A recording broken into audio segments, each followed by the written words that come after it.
ਸਤਿ ਸ਼੍ਰੀ ਅਕਾਲ। ਤੁਸੀਂ ਦੇਖ ਰਹੇ ਹੋ ਪੰਜਾਬ ਮੇਲ USA TV ਤੇ ਮੈਂ ਸੁਰਭੀ ਸ਼ਰਮਾ ਪ੍ਰੋਗਰਾਮ ਲੈ ਕੇ ਹਾਜ਼ਰ ਹੋ ਚੁੱਕੀ ਹਾਂ ਜਿਸ ਦਾ ਨਾਮ ਹੈ ਵੀਕਲੀ ਇਮੀਗ੍ਰੇਸ਼ਨ। ਜੀ ਹਾਂ ਦੋਸਤੋ, ਇਸ ਪ੍ਰੋਗਰਾਮ ਵਿੱਚ ਮੈਂ ਤੁਹਾਡੇ ਨਾਲ ਸਾਂਝੀਆਂ ਕਰਾਂਗੀ ਜੀ ਇਮੀਗ੍ਰੇਸ਼ਨ ਨਾਲ ਜੁੜੀਆਂ ਹੋਈਆਂ ਕੁਝ ਖਾਸ ਅਪਡੇਟਸ। DHS ਨੇ ਗ੍ਰੀਨ ਕਾਰਡ ਨੀਤੀ ਬਾਰੇ ਸਪਸ਼ਟੀਕਰਨ ਦਿੱਤਾ। ਜ਼ਿਆਦਾਤਰ ਅਰਜ਼ੀਕਾਰ ਅਮਰੀਕਾ ਵਿੱਚ ਰਹਿ ਕੇ ਹੀ ਕਰ ਸਕਣਗੇ ਪ੍ਰਕਿਰਿਆ ਪੂਰੀ। ਗ੍ਰੀਨ ਕਾਰਡ ਨੀਤੀ ਤੇ ਪਿੱਛੇ ਹਟਦਾ ਦਿਖਿਆ ਟਰੰਪ ਪ੍ਰਸ਼ਾਸਨ, ਵੱਡੇ ਵਿਰੋਧ ਤੋਂ ਬਾਅਦ ਦਿੱਤੀ ਨਵੀਂ ਸਫਾਈ। ਫਲੋਰੀਡਾ ਵਿੱਚ ਇਮੀਗ੍ਰੇਸ਼ਨ ਕਾਰਵਾਈਆਂ ਤੇਜ਼। ਆਪਰੇਸ਼ਨ ਟਾਈਡਲ ਵੇਵ ਤਹਿਤ ਕਰੀਬ 25,000 ਗ੍ਰਿਫਤਾਰੀਆਂ ਦਾ ਦਾਅਵਾ। ਆਈਸ ਵੱਲੋਂ ਇੰਟਰਨੈਟ ਅਤੇ ਸੋਸ਼ਲ ਮੀਡੀਆ ਡੇਟਾ ਦੀ ਵਰਤੋਂ ਬਾਰੇ ਨਵੀਂ ਚਰਚਾ। ਪ੍ਰਵਾਸੀ ਭਾਈਚਾਰੇ ਵਿੱਚ ਚਿੰਤਾ। ਜਨਮਸਿੱਧ ਨਾਗਰਿਕਤਾ ਮਾਮਲੇ ਵਿੱਚ ਹਾਰ ਦੀ ਸੰਭਾਵਨਾ। ਟਰੰਪ ਨੇ ਸੁਪਰੀਮ ਕੋਰਟ ਕੇਸ ਬਾਰੇ ਦਿੱਤਾ ਵੱਡਾ ਬਿਆਨ।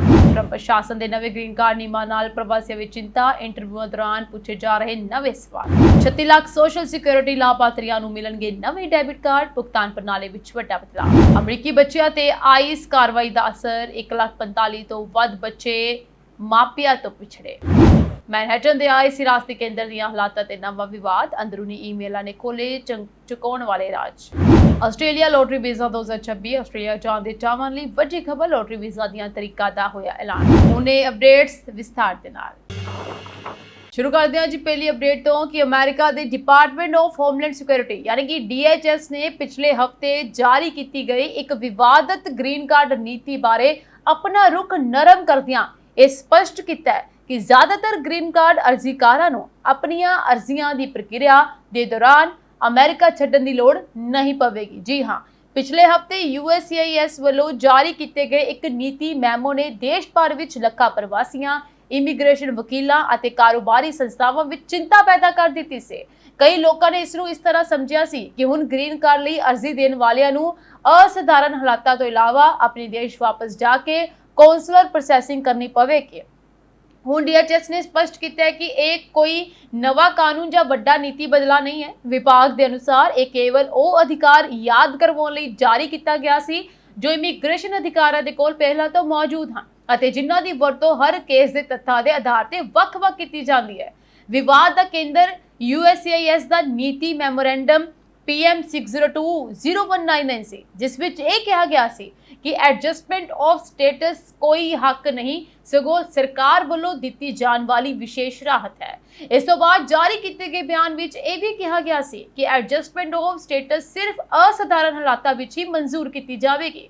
ਇਸ ਭਾਸ਼ਾ ਨੇ ਵੱਡਾ ਭਰਮ ਪੈਦਾ ਕਰ ਦਿੱਤਾ ਸੀ। ਇਮੀਗ੍ਰੇਸ਼ਨ ਮਾਹਰਾਂ ਦਾ ਕਹਿਣਾ ਹੈ ਕਿ ਦਹਾਕਿਆਂ ਤੋਂ ਲੱਖਾਂ ਪ੍ਰਵਾਸੀ ਐਡਜਸਟਮੈਂਟ ਆਫ ਸਟੇਟਸ ਪ੍ਰਕਿਰਿਆ ਰਾਹੀਂ ਅਮਰੀਕਾ ਦੇ ਅੰਦਰ ਰਹਿ ਕੇ ਹੀ ਗ੍ਰੀਨ ਕਾਰਡ ਪ੍ਰਾਪਤ ਕਰਦੇ ਆ ਰਹੇ ਹਨ। ਖਾਸ ਤੌਰ ਤੇ ਪਰਿਵਾਰ ਆਧਾਰਿਤ ਗ੍ਰੀਨ ਕਾਰਡ ਸ਼੍ਰੇਣੀਆਂ ਵਿੱਚ ਵੱਡੀ ਗਿਣਤੀ ਲੋਕ ਇਸ ਪ੍ਰਕਿਰਿਆ ਦਾ ਲਾਭ ਲੈਂਦੇ ਹਨ। ਜੇ ਪਿਛਲੇ ਹਫਤੇ ਵਾਲੀ ਵਿਆਖਿਆ ਨੂੰ ਸਖਤੀ ਨਾਲ ਲਾਗੂ ਕੀਤਾ ਜਾਂਦਾ ਤਾਂ ਲੱਖਾਂ ਮੌਜੂਦਾ ਅਤੇ ਭਵਿੱਖ ਦੇ ਅਰਜ਼ੀਕਾਰ ਪ੍ਰਭਾਵਿਤ ਹੋ ਸਕਦੇ ਸਨ। DHS ਦੇ ਨਵੇਂ ਸਪਸ਼ਟੀਕਰਨ ਦੇ ਅਨੁਸਾਰ ਜ਼ਿਆਦਾਤਰ ਯੋਗ ਅਰਜ਼ੀਕਾਰ ਪਹਿਲਾਂ ਵਾਂਗ ਅਮਰੀਕਾ ਦੇ ਅੰਦਰ ਰਹਿ ਕੇ ਆਪਣੀ I-485 ਗ੍ਰੀਨ ਕਾਰਡ ਅਰਜ਼ੀ ਦੀ ਪ੍ਰਕਿਰਿਆ ਜਾਰੀ ਰੱਖ ਸਕਣਗੇ। ਹਾਲਾਂਕਿ ਕੁਝ ਖਾਸ ਕੇਸਾਂ ਦੇ ਵਿੱਚ ਇਮੀਗ੍ਰੇਸ਼ਨ ਅਧਿਕਾਰੀ ਆਪਣਾ ਵਿਵੇਕ ਦੇ ਅਨੁਸਾਰ ਅਰਜ਼ੀਕਾਰ ਨੂੰ ਵਿਦੇਸ਼ ਵਿੱਚ ਕੌਂਸਲਰ ਪ੍ਰੋਸੈਸਿੰਗ ਲਈ ਕਹਿ ਸਕਦੇ ਹਨ। ਇਸ ਦੇ ਬਾਵਜੂਦ ਇਮੀਗ੍ਰੇਸ਼ਨ ਵਕੀਲਾਂ ਦਾ ਇਹ ਕਹਿਣਾ ਹੈ ਕਿ ਨੀਤੀ ਦੇ ਨਾਲ ਜੁੜੇ ਕੁਝ ਸਵਾਲ ਅਜੇ ਵੀ ਬਾਕੀ ਹਨ। ਰਿਪੋਰਟ ਦੇ ਅਨੁਸਾਰ ਕੁਝ USCIS ਅਧਿਕਾਰੀ ਇੰਟਰਵਿਊ ਦੌਰਾਨ ਇਹ ਪੁੱਛਣਾ ਸ਼ੁਰੂ ਕਰ ਚੁੱਕੇ ਹਨ ਕਿ ਅਰਜ਼ੀਕਾਰ ਨੇ ਆਪਣੇ ਦੇਸ਼ ਜਾ ਕੇ ਕੌਂਸਲਰ ਪ੍ਰੋਸੈਸਿੰਗ ਕਰਨ ਦੀ ਬਜਾਏ ਅਮਰੀਕਾ ਦੇ ਅੰਦਰੋਂ ਗ੍ਰੀਨ ਕਾਰਡ ਲਈ ਅਰਜ਼ੀ ਕਿਉਂ ਦਿੱਤੀ। ਅਧਿਕਾਰੀ ਇਹ ਵੀ ਜਾਣਨਾ ਚਾਹੁੰਦੇ ਹਨ ਕਿ ਕੀ ਅਰਜ਼ੀਕਾਰ ਲਈ ਵਿਦੇਸ਼ ਜਾ ਕੇ ਪ੍ਰਕਿਰਿਆ ਪੂਰੀ ਕਰਨਾ ਸੰਭਵ ਸੀ ਜਾਂ ਨਹੀਂ। ਇਮੀਗ੍ਰੇਸ਼ਨ ਕਾਨੂੰਨ ਦੇ ਜਾਣਕਾਰਾਂ ਦਾ ਮੰਨਣਾ ਹੈ ਕਿ ਭਾਵੇਂ ਕਾਨੂੰਨ ਵਿੱਚ ਕੋਈ ਤਬਦੀਲੀ ਨਹੀਂ ਕੀਤੀ ਗਈ, ਪਰ ਅਧਿਕਾਰੀਆਂ ਦੇ ਵੱਲੋਂ ਹੁਣ ਕੇਸਾਂ ਦੀ ਜਾਂਚ ਪਹਿਲਾਂ ਨਾਲੋਂ ਵਧੇਰੇ ਧਿਆਨ ਨਾਲ ਕੀਤੀ ਜਾ ਸਕਦੀ ਹੈ। ਇਸ ਲਈ ਗ੍ਰੀਨ ਕਾਰਡ ਲਈ ਅਰਜ਼ੀ ਦੇਣ ਵਾਲਿਆਂ ਨੂੰ ਆਪਣੀ ਸਿੱਖਿਆ, ਰੋਜ਼ਗਾਰ, ਪਰਿਵਾਰਕ ਸਬੰਧਾਂ, ਅਮਰੀਕਾ ਵਿੱਚ ਯੋਗਦਾਨ ਅਤੇ ਹੋਰ ਸਕਾਰਾਤਮਕ ਤੱਥਾਂ ਦੇ ਸਬੂਤ ਪਹਿਲਾਂ ਨਾਲੋਂ ਹੋਰ ਮਜ਼ਬੂਤ ਰੱਖਣ ਦੀ ਸਲਾਹ ਦਿੱਤੀ ਜਾ ਰਹੀ ਹੈ। ਕੁਝ ਮਨੁੱਖੀ ਅਧਿਕਾਰ ਅਤੇ ਹਿਊਮੈਨਿਟੇਰੀਅਨ ਸ਼੍ਰੇਣੀਆਂ ਜਿਵੇਂ ਕਿ VAWA ਸੈਲਫ ਪਟੀਸ਼ਨਰ ਇਸ ਨੀਤੀ ਤੋਂ ਪ੍ਰਭਾਵਿਤ ਨਹੀਂ ਹਨ ਅਤੇ ਉਹਨਾਂ ਦੇ ਲਈ ਪਹਿਲਾਂ ਵਾਲੀ ਪ੍ਰਕਿਰਿਆ ਹੀ ਲਾਗੂ ਰਹੇਗੀ। ਇਮੀਗ੍ਰੇਸ਼ਨ ਮਾਹਰਾਂ ਦਾ ਇਹ ਮੰਨਣਾ ਹੈ ਕਿ DHS ਦੇ ਇਸ ਸਪਸ਼ਟੀਕਰਨ ਦੇ ਨਾਲ ਲੱਖਾਂ ਪ੍ਰਵਾਸੀਆਂ ਅਤੇ ਉਹਨਾਂ ਦੇ ਪਰਿਵਾਰਾਂ ਨੂੰ ਵੱਡੀ ਰਾਹਤ ਮਿਲੀ ਹੈ। ਹਾਲਾਂਕਿ ਇਹ ਵੀ ਸਪਸ਼ਟ ਹੋ ਗਿਆ ਹੈ ਕਿ ਟਰੰਪ ਪ੍ਰਸ਼ਾਸਨ ਗ੍ਰੀਨ ਕਾਰਡ ਅਤੇ ਇਮੀਗ੍ਰੇਸ਼ਨ ਮਾਮਲਿਆਂ ਵਿੱਚ ਅਧਿਕਾਰੀਆਂ ਨੂੰ ਵਧੇਰੇ ਵਿਵੇਕ ਅਧਿਕਾਰ ਦੇ ਰਿਹਾ ਹੈ, ਜਿਸ ਕਾਰਨ ਭਵਿੱਖ ਵਿੱਚ ਇੰਟਰਵਿਊ ਅਤੇ ਜਾਂਚ ਪ੍ਰਕਿਰਿਆ ਹੋਰ ਸਖਤ ਹੋ ਸਕਦੀ ਹੈ।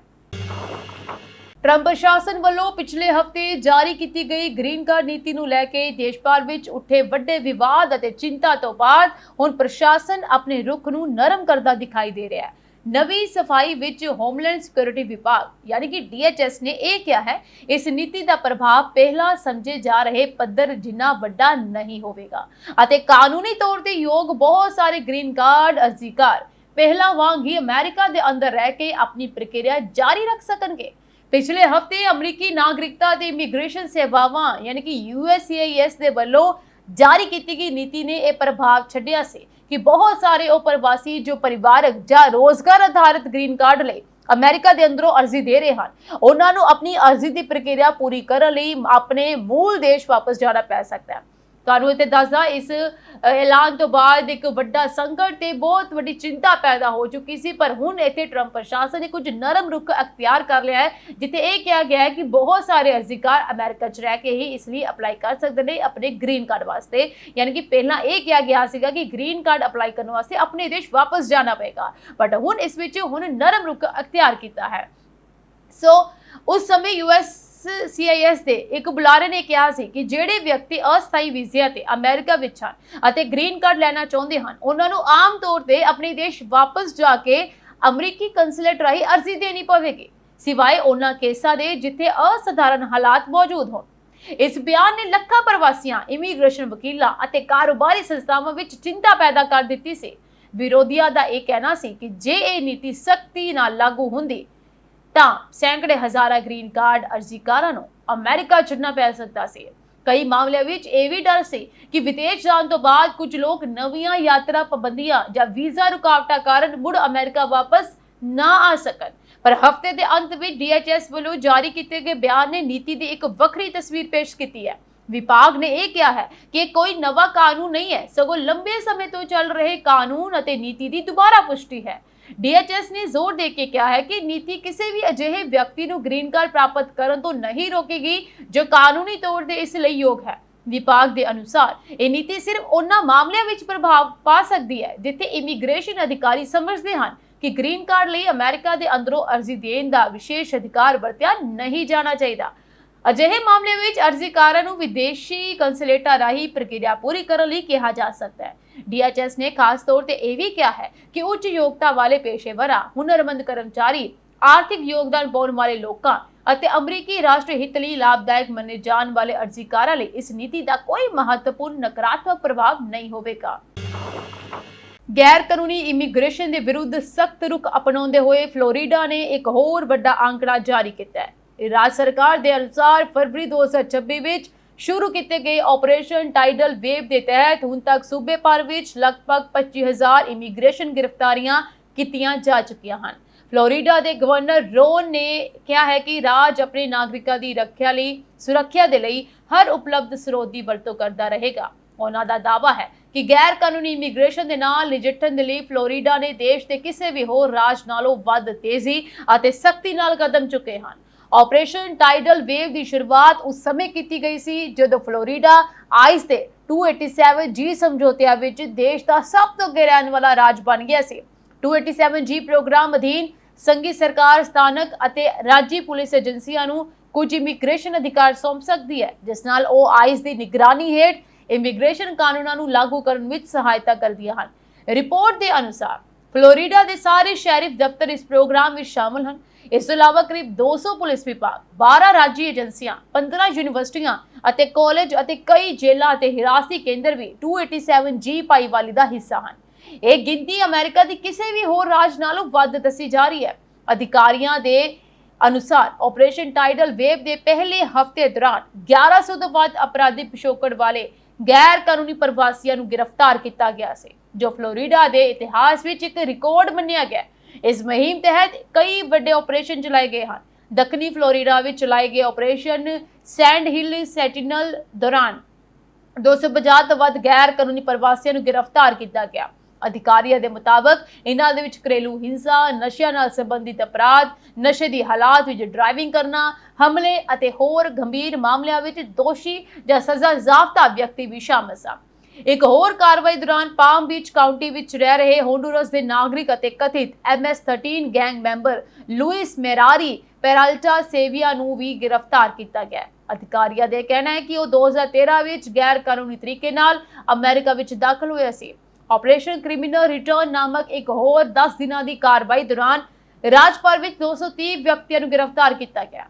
ਅਧਿਕਾਰੀਆਂ ਦੇ ਅਨੁਸਾਰ ਇਹਨਾਂ ਦੇ ਵਿੱਚ ਰਜਿਸਟਰਡ ਸੈਕਸ ਅਫੈਂਡਰ, ਯੌਨ ਅਪਰਾਧੀ, ਕਤਲ ਦੇ ਦੋਸ਼ੀ ਅਤੇ ਨਸ਼ਾ ਤਸਕਰੀ ਨਾਲ ਜੁੜੇ ਲੋਕ ਵੀ ਸ਼ਾਮਲ ਹਨ। ਇਸੇ ਤਰ੍ਹਾਂ ਆਪਰੇਸ਼ਨ ਲੋਕੇਟ ਤਹਿਤ Florida department of law enforcement ਅਤੇ ਹੋਮਲੈਂਡ ਸਿਕਿਉਰਿਟੀ ਨੇ ਬਿਨਾਂ ਮਾਪਿਆਂ ਦੇ ਅਮਰੀਕਾ ਪਹੁੰਚੇ ਨਾਬਾਲਗ ਪ੍ਰਵਾਸੀ ਬੱਚਿਆਂ ਦੀ ਪਛਾਣ ਅਤੇ ਸੁਰੱਖਿਆ ਦੀ ਜਾਂਚ ਲਈ ਮੁਹਿੰਮ ਚਲਾਈ।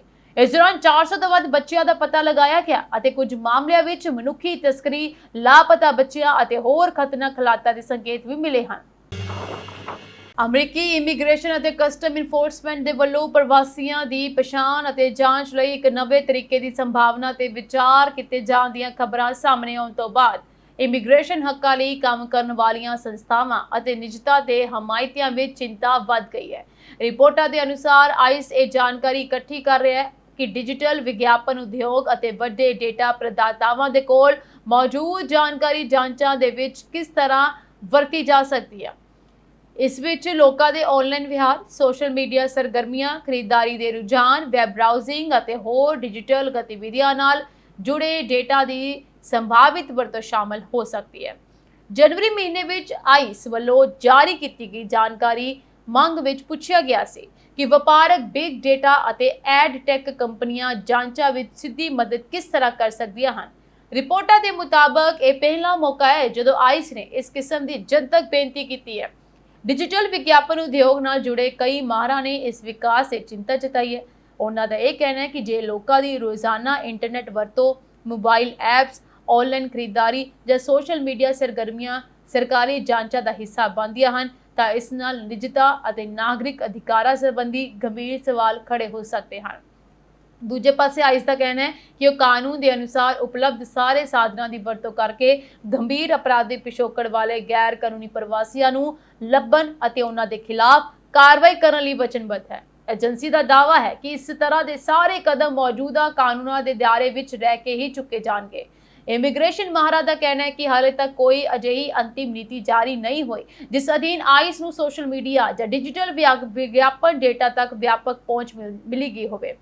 ਸੋ ਮੌਜੂਦਾ ਪੜਾਅ ਵਿੱਚ ਏਜੰਸੀ ਸਿਰਫ ਇਹ ਪਤਾ ਲਗਾ ਰਹੀ ਹੈ ਕਿ ਮਾਰਕੀਟ ਵਿੱਚ ਉਪਲਬਧ ਡੇਟਾ ਸਰੋਤ ਜਾਂਚਾਂ ਵਿੱਚ ਕਿਵੇਂ ਮਦਦਗਾਰ ਹੋ ਸਕਦੇ ਹਨ।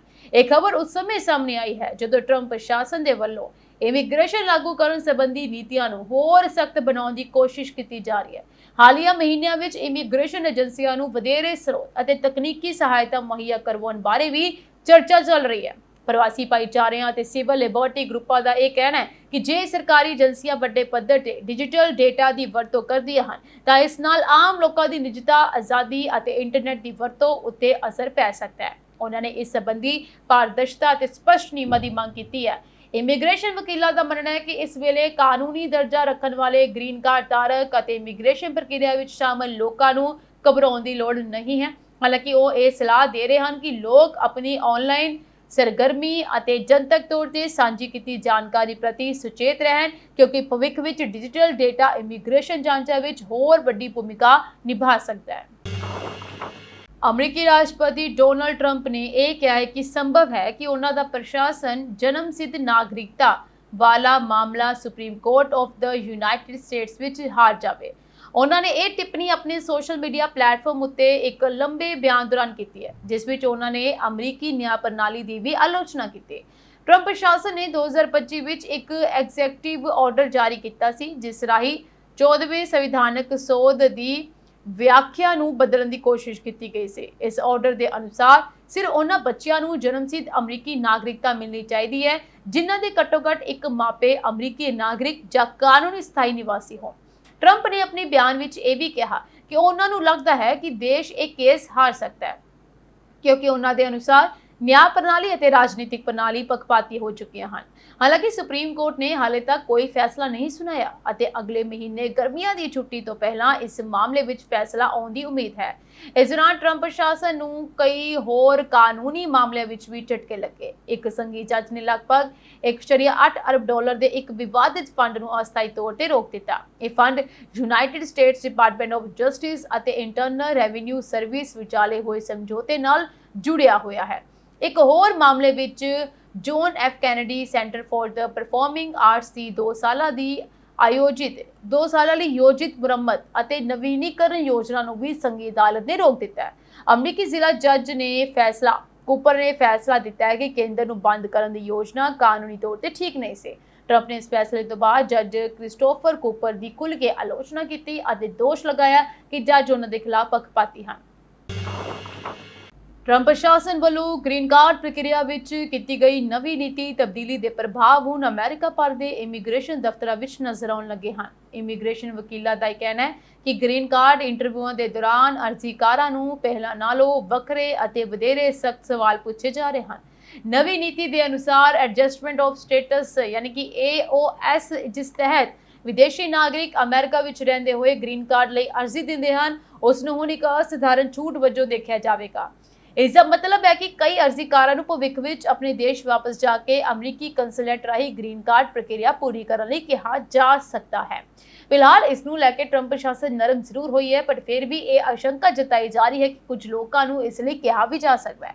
ਇਮੀਗ੍ਰੇਸ਼ਨ ਵਕੀਲਾਂ ਦੇ ਮੁਤਾਬਕ ਕੁਝ ਇੰਟਰਵਿਊਆਂ ਦੇ ਵਿੱਚ USCIS ਅਧਿਕਾਰੀਆਂ ਵੱਲੋਂ ਅਰਜ਼ੀਕਾਰਾਂ ਨੂੰ ਪੁੱਛਿਆ ਜਾ ਰਿਹਾ ਹੈ ਕਿ ਉਹ ਅਮਰੀਕਾ ਆਉਣ ਸਮੇਂ ਕੀ ਇਰਾਦਾ ਰੱਖਦੇ ਸਨ, ਉਹਨਾਂ ਨੇ ਆਪਣੇ ਦੇਸ਼ ਵਾਪਸ ਜਾ ਕੇ ਕੌਂਸਲਰ ਪ੍ਰੋਸੈਸਿੰਗ ਕਿਉਂ ਨਹੀਂ ਕੀਤੀ ਅਤੇ ਕਿਹੜੀਆਂ ਸਥਿਤੀਆਂ ਨੇ ਉਹਨਾਂ ਨੂੰ ਅਮਰੀਕਾ ਵਿੱਚ ਰਹਿ ਕੇ ਗ੍ਰੀਨ ਕਾਰਡ ਲਈ ਅਰਜ਼ੀ ਦੇਣ ਲਈ ਪ੍ਰੇਰਿਤ ਕੀਤਾ।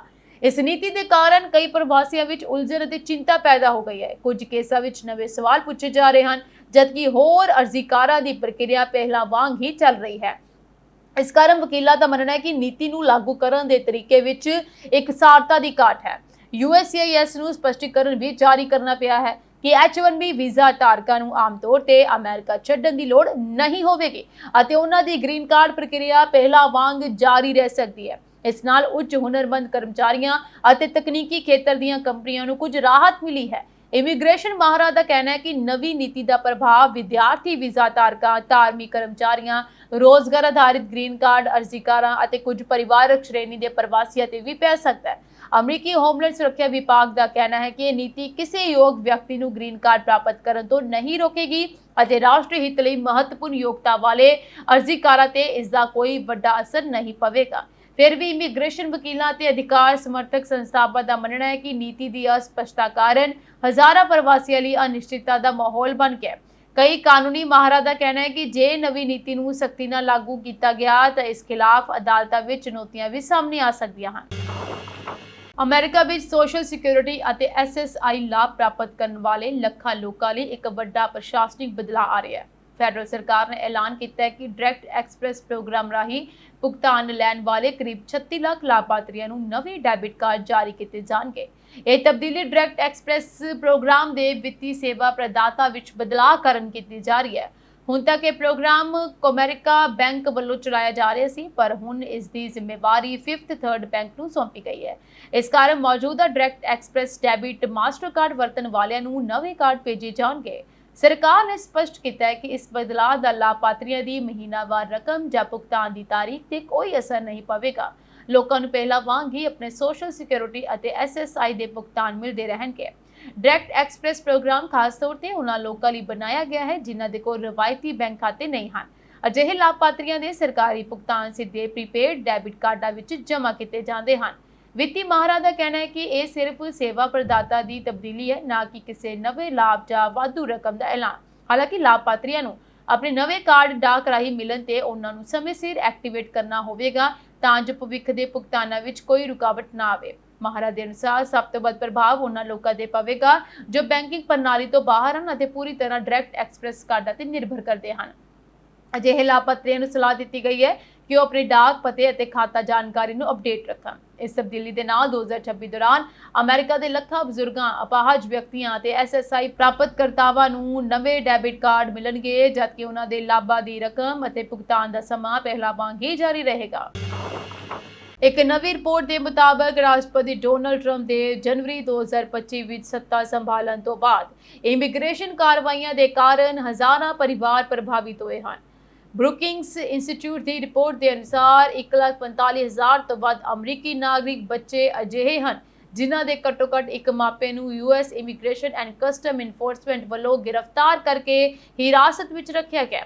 ਰਿਪੋਰਟ ਦੇ ਅਨੁਸਾਰ ਜਨਵਰੀ 2025 ਤੋਂ 9 ਅਪ੍ਰੈਲ 2026 ਤੱਕ ਲਗਭਗ 2,05,000 ਬੱਚੇ, ਜਿਨ੍ਹਾਂ ਦੇ ਵਿੱਚ ਅਮਰੀਕੀ ਨਾਗਰਿਕ ਅਤੇ ਗੈਰ ਦਸਤਾਵੇਜ਼ੀ ਬੱਚੇ ਦੋਵੇਂ ਸ਼ਾਮਲ ਹਨ, ਆਪਣੇ ਮਾਪਿਆਂ ਤੋਂ ਆਈਸ ਹਿਰਾਸਤ ਕਾਰਨ ਵਿਛੜੇ ਹਨ। ਇਨ੍ਹਾਂ ਦੇ ਵਿੱਚੋਂ ਤਕਰੀਬਨ 22,000 ਬੱਚੇ ਅਜਿਹੇ ਹਨ ਜਿਨ੍ਹਾਂ ਦੇ ਘਰ ਵਿੱਚ ਕੋਈ ਵੀ ਮਾਪੇ ਨਹੀਂ ਬਚਿਆ ਕਿਉਂਕਿ ਦੋਵੇਂ ਮਾਪੇ ਆਈਸ ਕਾਰਵਾਈ ਦਾ ਸ਼ਿਕਾਰ ਹੋਏ। ਰਿਪੋਰਟ ਕਹਿੰਦੀ ਹੈ ਕਿ ਬਹੁਤ ਸਾਰੀਆਂ ਹਿਰਾਸਤਾਂ ਕਈ ਮਹੀਨੇ ਤੱਕ ਚੱਲਦੀਆਂ ਹਨ ਅਤੇ ਕਈ ਮਾਮਲਿਆਂ ਵਿੱਚ ਡੈਪੋਟੇਸ਼ਨ ਵੀ ਹੋ ਜਾਂਦੀ ਹੈ। ਇਸ ਕਾਰਨ ਬੱਚਿਆਂ ਨੂੰ ਗੰਭੀਰ ਮਾਨਸਿਕ ਸਦਮਾ, ਅਸੁਰੱਖਿਆ ਅਤੇ ਲੰਬੇ ਸਮੇਂ ਤੱਕ ਮਨੋਵਿਗਿਆਨਕ ਪ੍ਰਭਾਵਾਂ ਦਾ ਸਾਹਮਣਾ ਕਰਨਾ ਪੈਂਦਾ ਹੈ। ਰਿਪੋਰਟ ਵਿੱਚ ਇਹ ਵੀ ਦਰਸਾਇਆ ਗਿਆ ਹੈ ਕਿ ਅਸਲ ਗਿਣਤੀ ਇਸ ਤੋਂ ਵੱਧ ਹੋ ਸਕਦੀ ਹੈ ਕਿਉਂਕਿ ਹਿਰਾਸਤ ਵਿੱਚ ਲਏ ਗਏ ਪ੍ਰਵਾਸੀਆਂ ਤੋਂ ਹਮੇਸ਼ਾ ਉਹਨਾਂ ਦੇ ਬੱਚਿਆਂ ਬਾਰੇ ਜਾਣਕਾਰੀ ਨਹੀਂ ਪੁੱਛੀ ਜਾਂਦੀ। ਕਈ ਪਰਿਵਾਰ ਡਰ ਕਾਰਨ ਆਪਣੇ ਬੱਚਿਆਂ ਬਾਰੇ ਜਾਣਕਾਰੀ ਦੇਣ ਤੋਂ ਵੀ ਕਤਰਾਉਂਦੇ ਹਨ। ਖੋਜ ਦੇ ਅਨੁਸਾਰ ਆਈਸ ਦੀਆਂ ਜ਼ਿਆਦਾਤਰ ਗ੍ਰਿਫਤਾਰੀਆਂ ਸਰਹੱਦ ਤੋਂ ਨਹੀਂ ਸਗੋਂ ਦੇਸ਼ ਦੇ ਅੰਦਰੂਨੀ ਇਲਾਕਿਆਂ ਵਿੱਚ ਕੀਤੀਆਂ ਗਈਆਂ ਕਾਰਵਾਈਆਂ ਦੌਰਾਨ ਹੋਈਆਂ ਹਨ। ਟੈਕਸਾਸ ਸਿਵਲ ਰਾਈਟਸ ਪ੍ਰੋਜੈਕਟ ਦੀ ਪ੍ਰਧਾਨ ਰੋਚੇਲ ਗਾਰਜ਼ਾ ਨੇ ਇੱਕ ਪ੍ਰੈਸ ਕਾਨਫਰੰਸ ਦੌਰਾਨ ਕਿਹਾ ਹੈ ਕਿ ਸਿਰਫ ਇਮੀਗ੍ਰੇਸ਼ਨ ਕਾਰਵਾਈ ਨਹੀਂ ਸਗੋਂ ਪਰਿਵਾਰਾਂ ਨੂੰ ਤੋੜਨ ਵਾਲੀ ਸਥਿਤੀ ਬਣ ਗਈ ਹੈ। ਉਹਨਾਂ ਦੇ ਅਨੁਸਾਰ ਟਰੰਪ ਪ੍ਰਸ਼ਾਸਨ ਦੇ ਸ਼ੁਰੂ ਹੋਣ ਤੋਂ ਬਾਅਦ ਕਰੀਬ 4 ਲੱਖ ਲੋਕ ਆਈਸ ਵੱਲੋਂ ਹਿਰਾਸਤ ਵਿੱਚ ਲਏ ਜਾ ਚੁੱਕੇ ਹਨ, ਜਿਸ ਕਾਰਨ 1,45,000 ਅਮਰੀਕੀ ਬੱਚੇ ਆਪਣੇ ਇੱਕ ਮਾਪੇ ਤੋਂ ਅਤੇ 22,000 ਬੱਚੇ ਦੋਵੇਂ ਮਾਪਿਆਂ ਤੋਂ ਵਾਂਝੇ ਹੋ ਗਏ ਹਨ।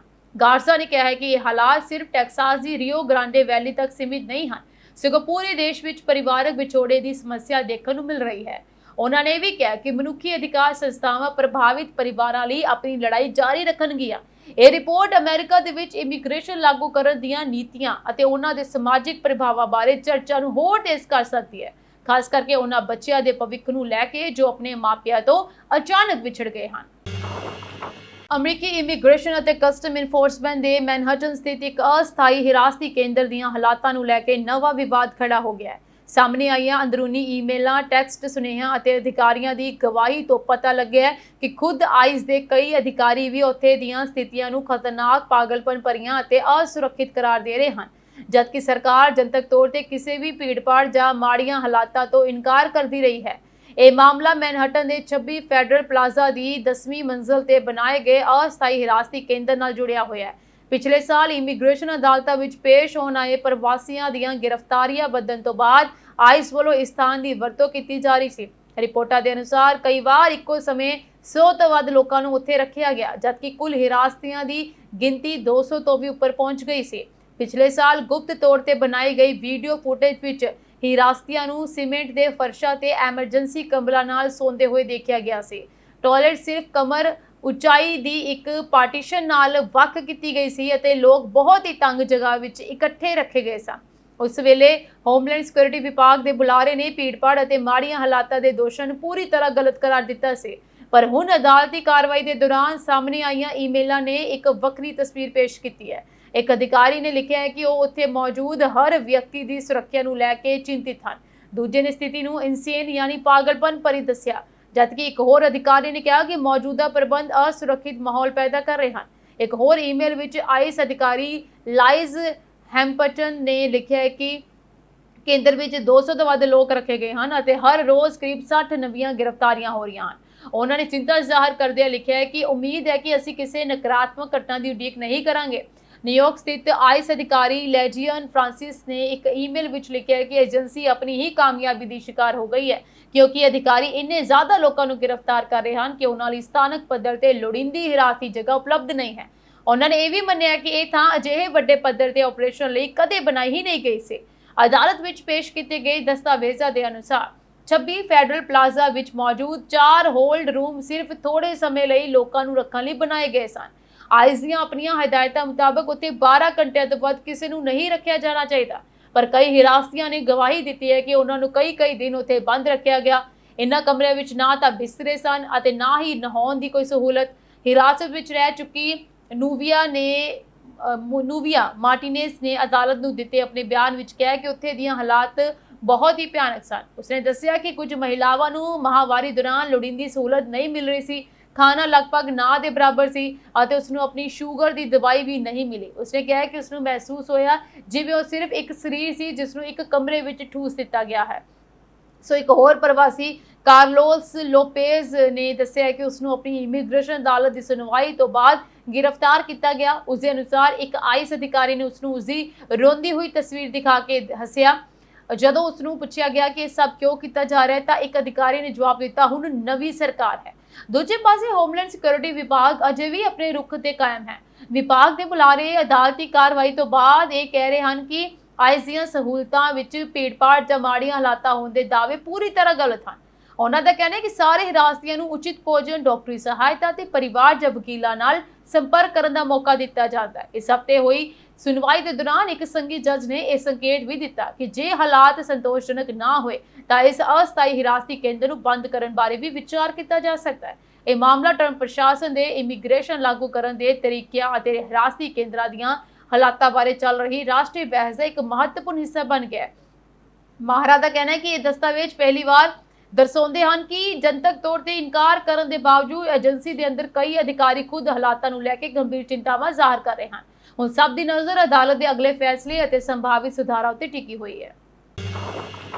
ਇਹ ਸਾਂਝੀ ਦੇਸ਼ ਤੇ ਵਿਦੇਸ਼ ਨਾਲ ਜੁੜੀਆਂ ਹੋਈਆਂ ਕੁਝ ਖਾਸ ਤੇ ਚੋਣਵੇਂ ਖਬਰਾਂ ਹੋਰ ਅਪਡੇਟਸ ਨਾਲ ਜੁੜੇ ਰਹਿਣ ਦੇ ਲਈ ਤੁਸੀਂ ਬਨੇ ਰਹੋ ਜੀ ਸਾਡੇ ਚੈਨਲ ਪੰਜਾਬ ਮੇਲ USA TV ਦੇ ਨਾਲ। ਇੱਥੇ ਤੁਹਾਨੂੰ ਦੱਸਵਾਂ ਕਿ IPTV ਬਾਕਸ ਇਲਾਵਾ ਤੁਸੀਂ ਸਾਨੂੰ ਸਾਡੇ ਸੋਸ਼ਲ ਮੀਡੀਆ ਪਲੇਟਫਾਰਮ ਜਿਵੇਂ ਕਿ TikTok, Instagram, Facebook ਤੇ YouTube ਤੇ ਸਬਸਕ੍ਰਾਈਬ ਤੇ ਫੋਲੋ ਕਰ ਸਕਦੇ ਹੋ ਤਾਂ ਜੋ ਤਾਜ਼ਾ ਖਬਰਾਂ ਤੇ ਸਾਡੇ ਖਾਸ ਪ੍ਰੋਗਰਾਮ ਸਭ ਤੋਂ ਪਹਿਲਾਂ ਤੁਹਾਨੂੰ ਮਿਲ ਸਕਣ। ਫਿਲਹਾਲ ਅੱਜ ਦੇ ਪ੍ਰੋਗਰਾਮ ਲਈ ਨਾ ਹੀ ਅਗਲੇ ਪ੍ਰੋਗਰਾਮ 'ਚ ਫੇਰ ਤੋਂ ਹਾਜ਼ਰ ਹੋਵਾਂਗੀ ਨਵੀਂ ਅਪਡੇਟ ਲੈ ਕੇ। ਫਿਲਹਾਲ ਮੈਨੂੰ ਯਾਨੀ ਸੁਰਭੀ ਸ਼ਰਮਾ ਤੋਂ ਇਜਾਜ਼ਤ। ਤੁਹਾਡੇ ਸਭ ਦਾ ਬਹੁਤ ਬਹੁਤ ਧੰਨਵਾਦ।